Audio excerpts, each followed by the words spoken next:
It was the more interesting role, really, for me, just because I had for so long been interested in debunking the sort of how the Native Americans had been treated in cinema for since the beginning of cinema, treated as savages, treated as lesser than, treated as sidekicks, or which wasn't and is not the case. They were survivors, they were warriors, and they were attacked by the U.S. government and by the U.S. Army, and it was an all-out, full-on slaughter.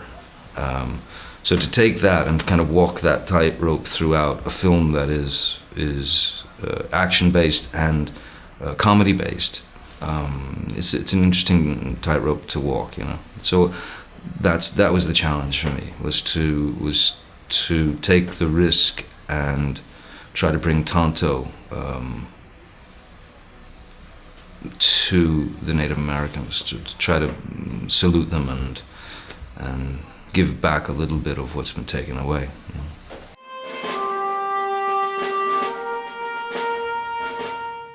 I had help. I was working on this film I did called The Rum Diary, and the Lone Ranger was just sort of, the idea of Tonto was spinning around in my head, and my great friend and brilliant makeup artist Joel Harlow and I were sort of looking at images on the internet, and of warriors, and we found there was this one painting that struck us both, where the man was, the warrior was split in quarters by straight black lines.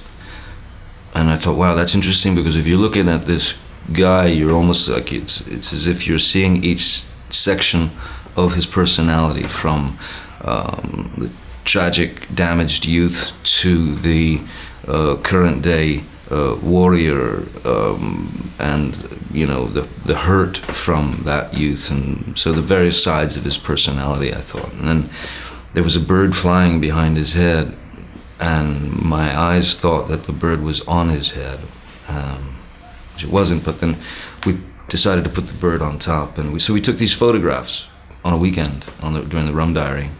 I went back to Los Angeles and showed them to Jerry, and then we took them to Disney, and that's when they said,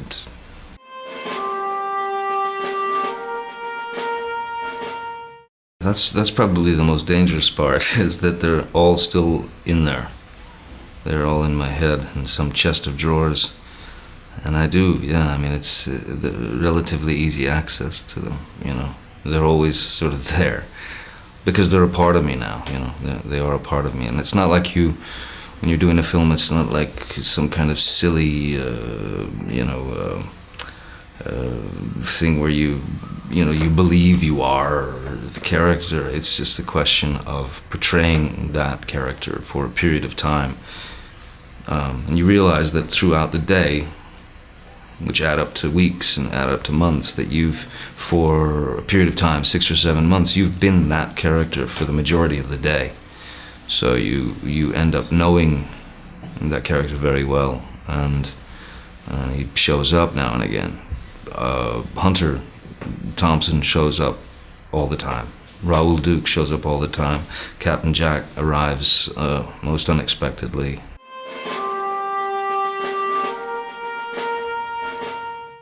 I suppose somewhere along the line it is. Every number's important. Equate that with the just the very idea of waking up every day. That's important. So 50 for me was really just another number. It's another decade down. Do you get very retrospective, or do you start thinking about the future? I've very luckily through all the experiences that I've had in this game for all these years, I worry less about the past. I try not to think about tomorrow or the future or anything. I would rather live now and teach my kids how to live now and experience what they're experiencing in the moment.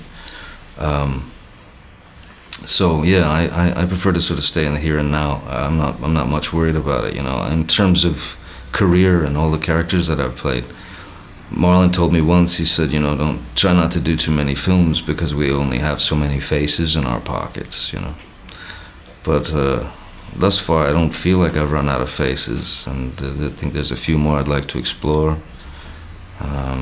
But I don't know fully if I want to do this for all that much longer, really. I think there are other things out there in life that should be explored and experienced for me, So I may take a bit of a break. I may drop out. I don't know what's gonna happen, But either way, it's I